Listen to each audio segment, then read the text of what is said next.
الحمد لله رب العالمين والصلاة والسلام على أشرف الأنبياء والمرسلين وعلى آله وأصحابه أجمعين ومن تبعهم بإحسان إلى يوم الدين. يا أيها الذين آمنوا اتقوا الله حق تقاته ولا تموتن إلا وأنتم مسلمون.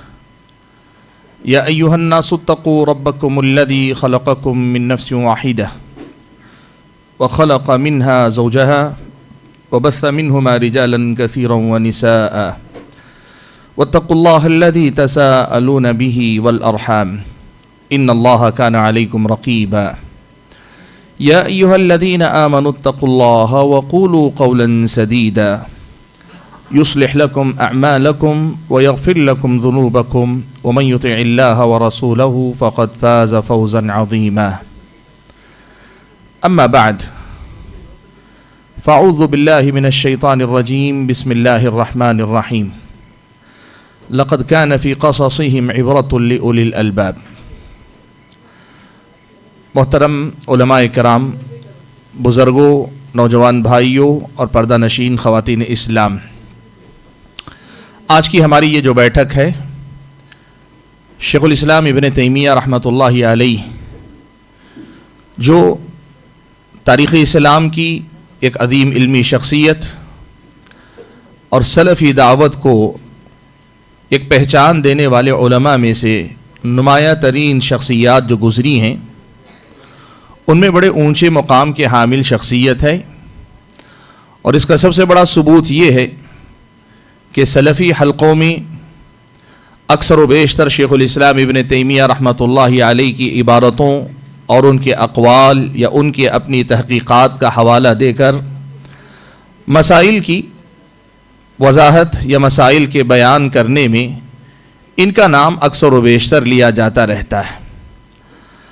آج کی ہماری یہ جو مجلس ہے، آپ میں سے بہت سارے احباب، بہت سارے حضرات اس بات سے واقف ہیں کہ اللہ تبارک و تعالیٰ کی اس دنیا میں یہ سنت رہی ہے کہ اللہ تعالیٰ نے انبیاء بھیجے تو انبیاء علیہم السلام کو بدنام کرنے والے، ان کے بارے میں غلط پروپیگنڈا کرنے والے لوگ رہے ہیں ہر دور کے اندر. پیارے نبی صلی اللہ علیہ وسلم کے پیچھے بھی اللہ کے نبی صلی اللہ علیہ وسلم جہاں جہاں حق بیان کرتے، اللہ تعالیٰ کے دین کی دعوت دیتے ہوئے آگے بڑھتے، ابو لہب، ابو جہل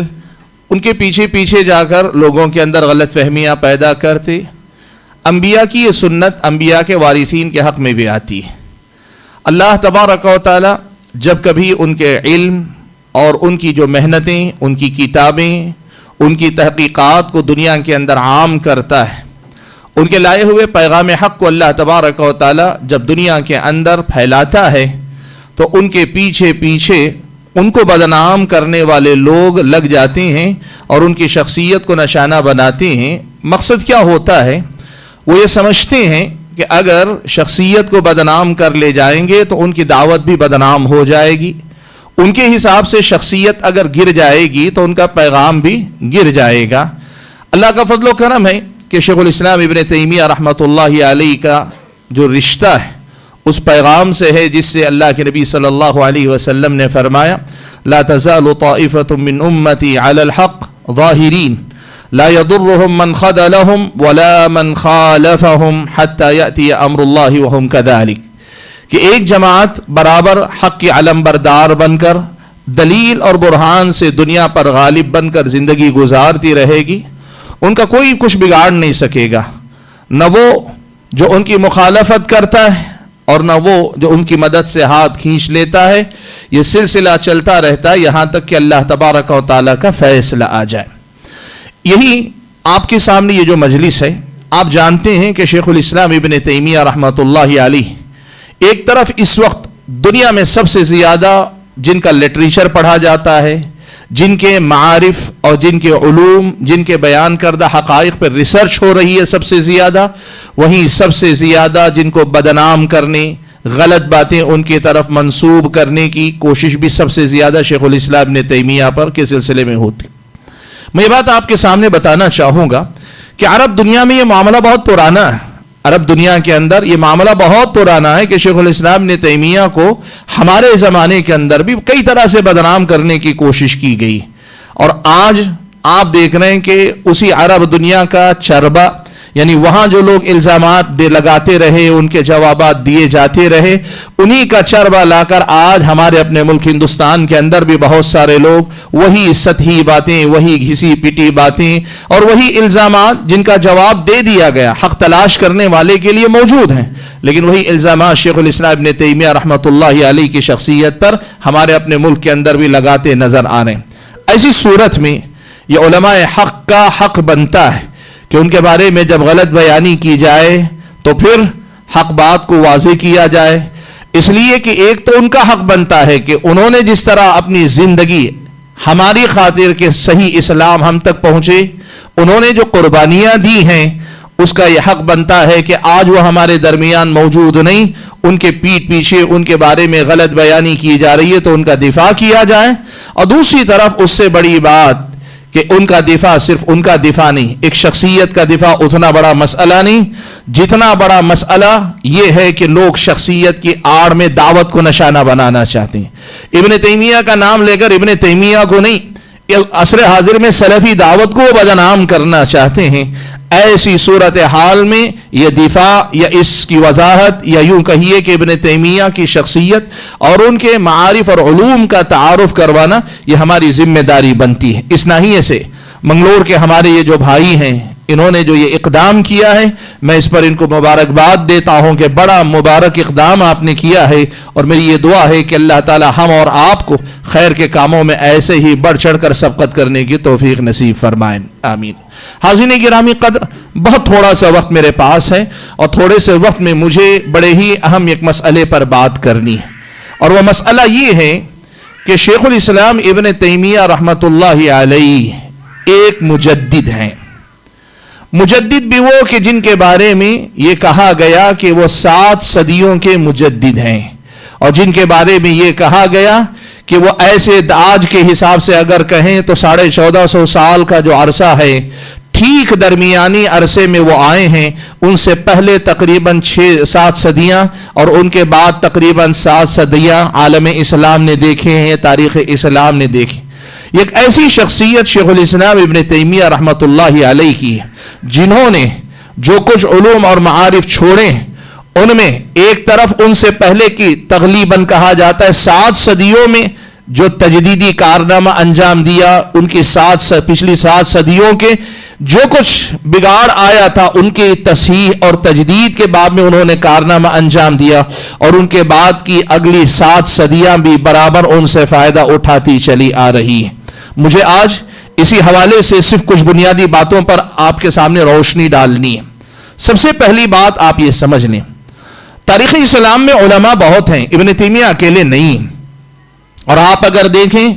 تو ایسی شخصیتیں آپ کو ملیں گی جو نمبر کے حساب سے اگر دیکھیں تو ابن تیمیہ سے زیادہ کتابیں انہوں نے لکھیں، کاؤنٹ اگر آپ کر کے دیکھنا چاہیں، یا اگر آپ فن حدیث میں دیکھنا چاہیں تو ابن تیمیہ سے پہلے بھی بڑے جلیل القدر محدثین گزرے ہیں کہ اگر شیخ الاسلام ابن تیمیہ رحمۃ اللہ علیہ کو ان کے مقابلے میں ذکر کیا جائے تو شاید ان کے بعد ہی ان کا نمبر آئے۔ لیکن شیخ الاسلام ابن تیمیہ رحمۃ اللہ علیہ کا جو امتیاز جس سے اللہ تعالیٰ نے ان کو سرفراز فرمایا وہ یہ کہ وہ جس زمانے میں آئے وہ زمانہ تاریخ اسلام میں عروج کے بعد علوم اور معارف کی ترقی ہوئی تقریباً 3 صدیوں تک۔ تیسری صدی میں ہر علم اپنے کمال کو پہنچا۔ آپ فقہ دیکھیں، آپ تفسیر کو دیکھیں، آپ حدیث کو دیکھیں، آپ علوم الحدیث کو دیکھیں، 300 سال تک علوم اور معارف کی ترقی کی ایک تاریخ ہے، اور اس کے بعد پھر زوال اور انحطاط کا ایک دور ہے۔ اس زوال اور انحطاط کے زمانے کے بعد ایسے موقع پہ شیخ الاسلام ابن تیمیہ رحمۃ اللہ علیہ کو اللہ تعالیٰ نے پیدا کیا کہ جس زمانے میں ایک طرح سے کئی مسائل اپنی پٹری اپنے حقیقی مقام سے ہٹ چکے تھے۔ ایک مجدد کا یہ کام ہوتا ہے کہ وہ دین کے نام پہ کوئی نئی چیز نہیں لاتا، لیکن وہ دین کے نام پہ دین کی پرانی باتیں جو اپنے مقام سے ہٹ چکی ہیں ان کو واپس پھر بحال کرتا ہے، ان کو ان کی اصلی شکل میں لوٹاتا ہے، ان کو ان کی حقیقی مقام پر لے جا کر پہنچانے کا کام کرتا ہے۔ اس ناحیے سے اگر دیکھیں گے ابن تیمیہ رحمۃ اللہ علیہ نے چاہے اصول کے میدان میں کہیں، بنیادی اصول کے، یا عقیدے سے لے کر فقہ اور فقہ سے آگے اخلاق تربیت کے باب میں ایک ایسا مثالی کارنامہ انجام دیا کہ دیگر علماء کی خدمات ہیں، لیکن شیخ الاسلام ابن تیمیہ رحمۃ اللہ علیہ کی خدمات تجدیدی خدمات۔ میں یہ بات آپ کے سامنے رکھنا چاہتا ہوں کہ ابن تیمیہ رحمۃ اللہ علیہ نے جو کارنامہ انجام دیا،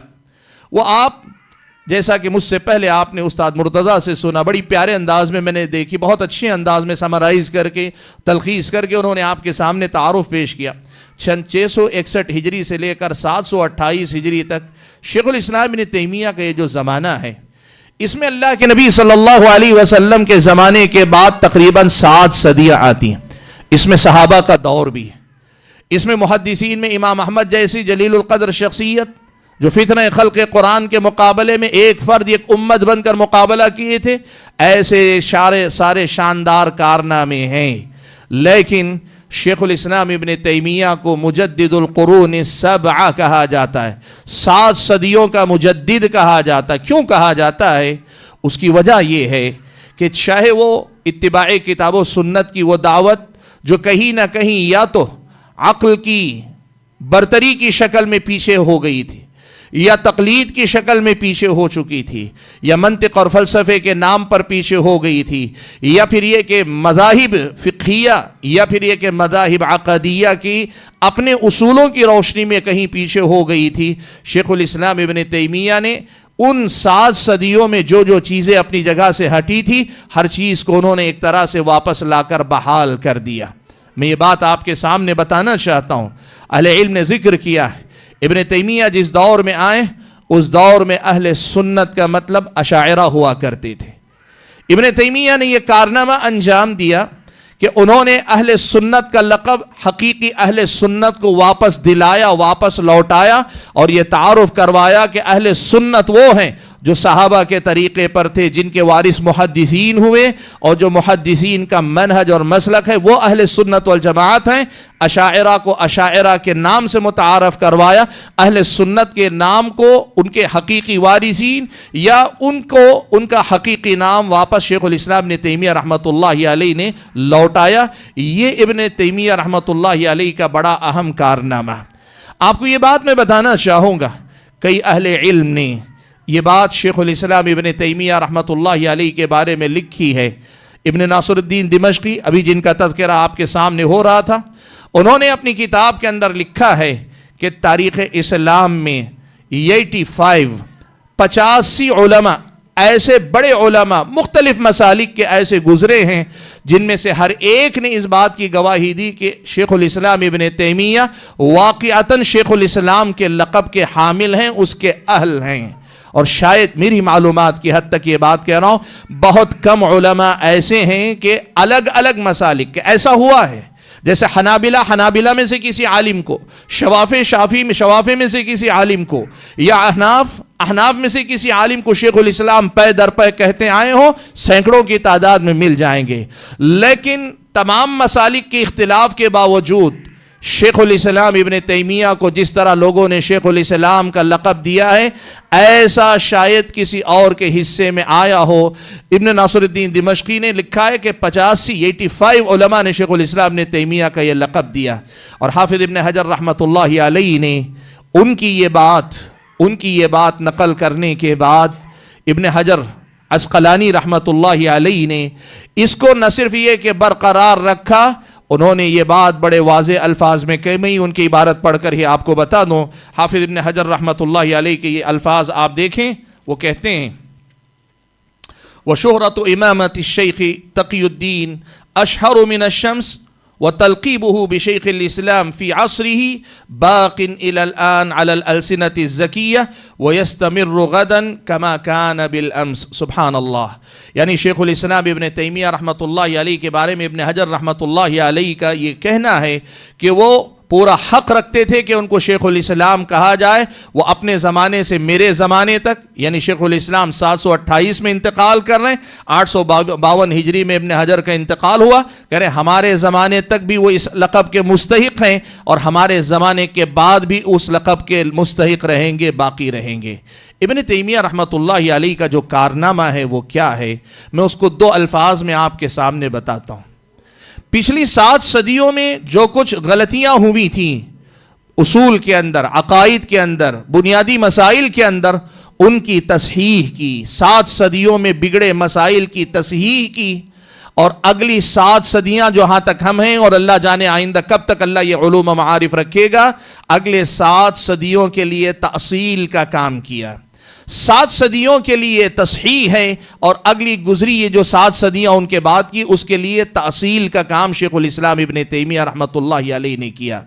یہ جو کام مجددانہ کام شیخ الاسلام ابن تیمیہ رحمۃ اللہ علیہ نے کیا ہے، وہ کس کس ناحیے سے کیا ہے، میں آپ کے سامنے 4-5 بڑے اہم پہلو بتاتا ہوں کہ جن میں ابن تیمیہ کا یہ کارنامہ ابھر کر آتا ہے۔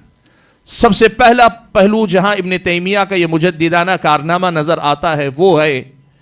تاریخ اسلام میں تقلید کا دور، مسلک پرستی کا دور، نہ صرف اصول کے اندر، فروع کے اندر، بلکہ تمام میدانوں کے اندر کتاب و سنت کی بالادستی کہیں پیچھے جا چکی تھی۔ لوگ قرآن و سنت سے رشتہ تو رکھتے تھے، لیکن استنباط اور استدلال میں وہ طریقہ جہاں قرآن و سنت کو سلف صالحین کے فہم کے مطابق مقدم رکھا جائے اور اسی کو مرجع بنایا جائے، اسی کو بنیاد بنایا جائے، جو کہ آج بھی محدثین کے مسلک حاملین کی دعوت ہے، سلفی دعوت کی بنیاد ہے، شیخ الاسلام ابن تیمیہ رحمۃ اللہ علیہ نے اسے واپس پھر سے بحال کیا۔ یہ صورتحال مفقود تھی، یا تو فقہی ناحیے سے تقلید تھی، یا پھر کلامی مذاہب عقائد کے اندر اشاعرہ، ماتوریدیہ یا معتزلہ، یا پھر تصوف کے میدان میں، رافضیت کے میدان میں بزرگوں، شخصیتوں کے اقوال اور فرمودات سے لوگ جڑے ہوئے تھے۔ ایسے ماحول میں قرآن و سنت کی بالادستی کو بحال کرنا، اور نہ صرف قرآن و سنت کی بالادستی کو بلکہ سلف صالحین کے فہم کو بنیاد بنا کر تمام مسائل کو حل کرنا، اس کام کو شیخ الاسلام ابن تیمیہ رحمۃ اللہ علیہ نے تنہا غیر معمولی محنت کے ذریعے ایک کارنامے کے طور پہ دنیا کے سامنے پیش کیا۔ میں آپ کو بتانا چاہتا ہوں، ابن تیمیہ رحمۃ اللہ علیہ نے العقیدۃ الواسطیہ لکھی۔ اس دور میں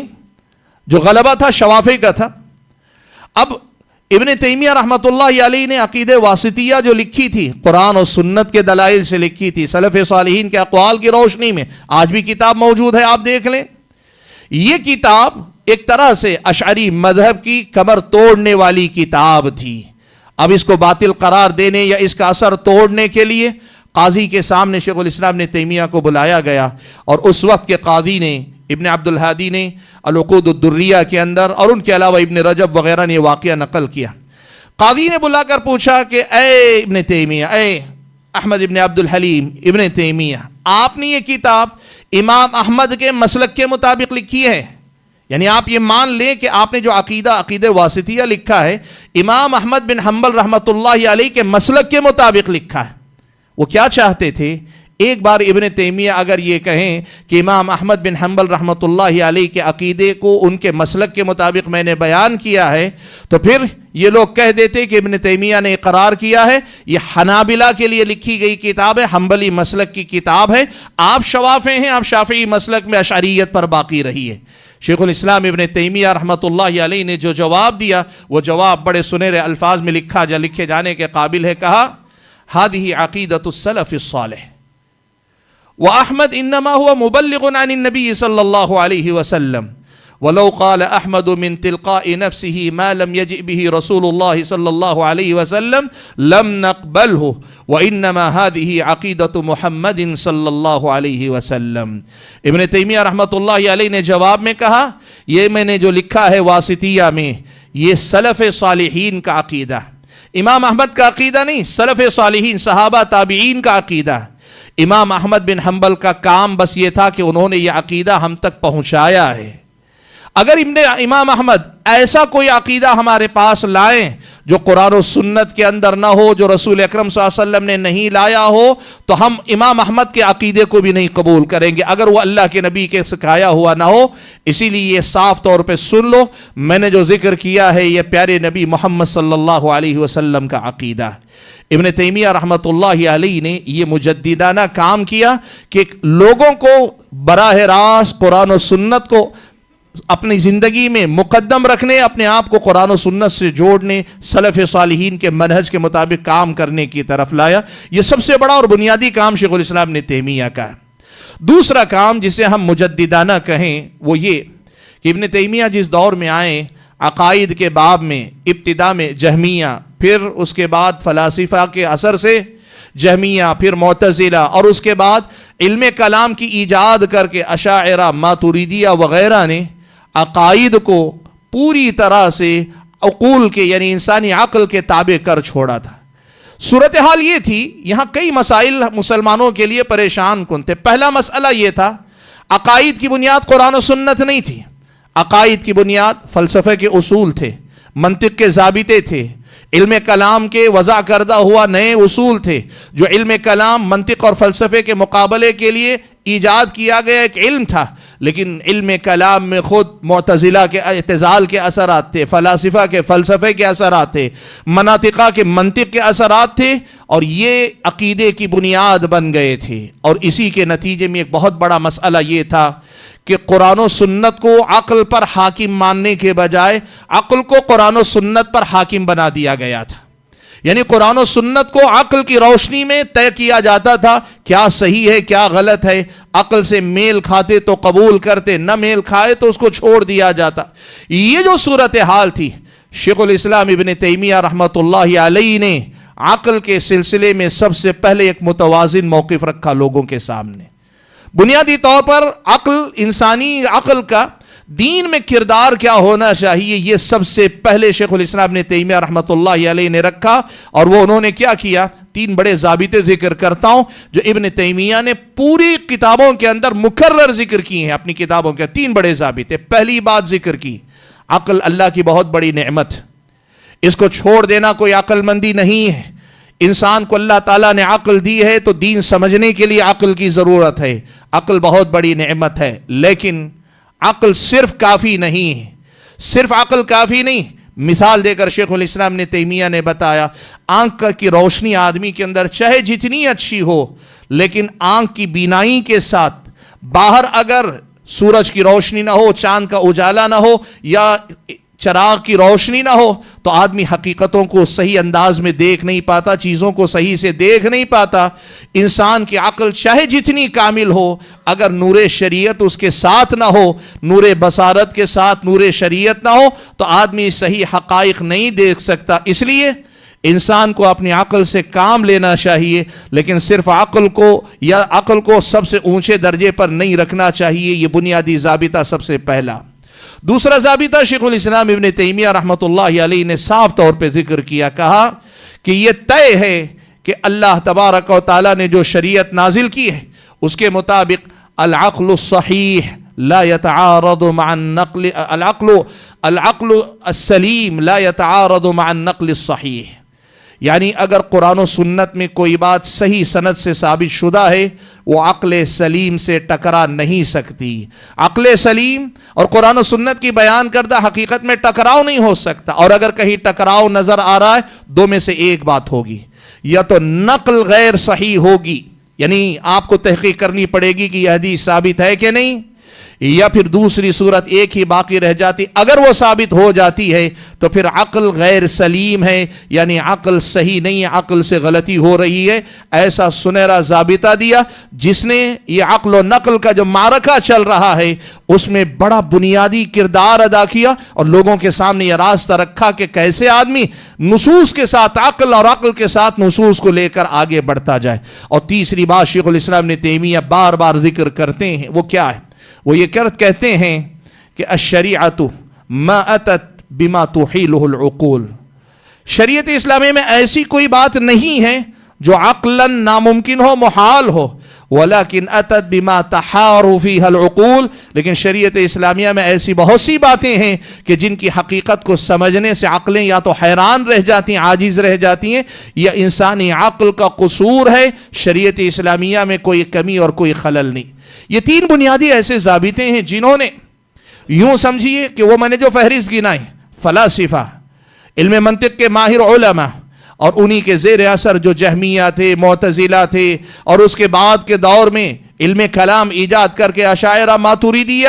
ان سب کے سارے اصولوں کو ایک صحیح جگہ پہ رکھا اور یہ دنیا کو بتایا کہ عقل پر نقل کی حکومت ہونی چاہیے، عقل پر قرآن و سنت کی حکومت ہونی چاہیے، یہ بنیادی ضابطہ ذکر کیا۔ اور دوسری طرف یہ بھی دنیا کو بتایا عقل انسانی اللہ کی نعمت ہے، اسے اہمال نظر انداز کر کے چھوڑ دینا یہ کوئی سمجھداری نہیں ہے۔ اس طرح منطق، فلسفہ اور عقلانیت کا جو فتنہ پوری تاریخ اسلام میں پچھلے 5 صدیوں میں، خاص طور پر صحابہ اور تابعین کے صدی کے بعد پچھلی 5 صدیوں میں منہ زور ہو چکا تھا، اس سارے فتنے کا خاتمہ ایک طرح سے شیخ الاسلام ابن تیمیہ رحمۃ اللہ علیہ نے کیا۔ اور اس سلسلے میں درء تعارض العقل والنقل جیسی کتاب اور اس کے علاوہ دیگر کتابیں، خود مجموع الفتاویٰ کے کتنے مباحث کے اندر شیخ الاسلام ابن تیمیہ رحمۃ اللہ علیہ نے بڑی شاندار بحثیں کی۔ یہ دوسرا بڑا پہلو ہے جہاں شیخ الاسلام ابن تیمیہ رحمۃ اللہ علیہ کا تجدیدی کارنامہ ظاہر ہوتا ہے۔ تیسرا پہلو جہاں شیخ الاسلام ابن تیمیہ رحمۃ اللہ علیہ کا تجدیدی کارنامہ ظاہر ہوتا ہے وہ ہے ائمہ اربعہ، امام ابو حنیفہ، مالک، شافعی اور احمد، اور ان کے جو مذاہب تھے، فقہی مذاہب، اور میں آپ کو بتانا چاہوں یہ فقہی مذاہب ہی اصل شناخت بن گئے تھے، حتیٰ کہ عقائد میں بھی اسی شناخت پر لوگ جیتے تھے۔ گرچہ حنفی اور شافعی ہونے کی وجہ سے ماتوریدی اور اشعری تھے، لیکن وہ اپنے آپ کو حنفی کہتے تھے تو سمجھتے تھے کہ ہمارا عقیدہ ماتوریدی ہوگا، شافعی کہتے تھے تو یہ سمجھتے تھے ہمارا عقیدہ اشعری عقیدہ ہوگا، مالکی کہتے تھے تو وہ مانتے تھے کہ ہمارا عقیدہ اشعریت زدہ ہوگا، اور امام احمد بن حنبل کا نام لیتے تھے تو جو اہل سنت کا عقیدہ وہ امام احمد بن حنبل کے عقیدے کے نام پہ مانا جاتا تھا۔ شیخ الاسلام ابن تیمیہ رحمۃ اللہ علیہ نے کیا کیا پتہ ہے؟ ایک بڑا کام یہ کیا کہ یہ فقہی مذاہب، اس میں جو تقلید کے نام پر، مسلکی عصبیت کے نام پر اندھی تقلید کا جو مزاج تھا، اس کے مقابلے میں اتباع الدلیل، دلیل کی پیروی کرنے والا جو کہ مذہب اہل حدیث ہے، فقہ کے باب میں اہل حدیث کا جو مذہب ہے، شیخ الاسلام نے تیمیہ رحمۃ اللہ علیہ نے اس کو پھر سے ایک مرتبہ زندہ کر کے لوگوں کے سامنے پیش کیا۔ اور دوسری طرف اس کا بھی خیال رکھا کہ اس دوران جب اتباع الدلیل، فقہ المذہب سے زیادہ فقہ الدلیل کو مقدم رکھنے کی جو دعوت دی، اس دوران کہیں ایسا نہ ہو کہ ائمہ اربعہ کے مقام میں کہیں کمی ہو جائے، ان کو ان کا مقام بھی برقرار رکھنے کی تعلیم دی۔ ایک ایسا متوازن موقف، ایک بیلنسڈ اسٹینڈ امت کے سامنے پیش کیا کہ آج شیخ الاسلام نے تیمیہ کا وہ زمانہ گزرنے کے بعد بلا مبالغہ آج جو متبعین مذاہب ہیں ان کے اندر بھی اتباع الدلیل کا اگر تھوڑا بھی کہیں اثر نظر آتا ہے، اللہ کے فضل و کرم کے بعد شیخ الاسلام نے تیمیہ کے اس مجددانہ کارنامے میں اس کا بڑا اہم کردار ہے۔ اور اس کے مظاہرے کے لیے میں 2 چیزیں آپ کے سامنے ذکر کرتا ہوں۔ شیخ الاسلام نے تیمیہ رحمۃ اللہ علیہ نے جن فقہی مسائل کے اندر اتباع الدلیل کے مسئلے کو واضح کیا، ان میں سے ایک مسئلہ تھا 3 طلاق، ایک وقت کی، ایک مجلس کی 3 طلاق کو 1 طلاق قرار دینا۔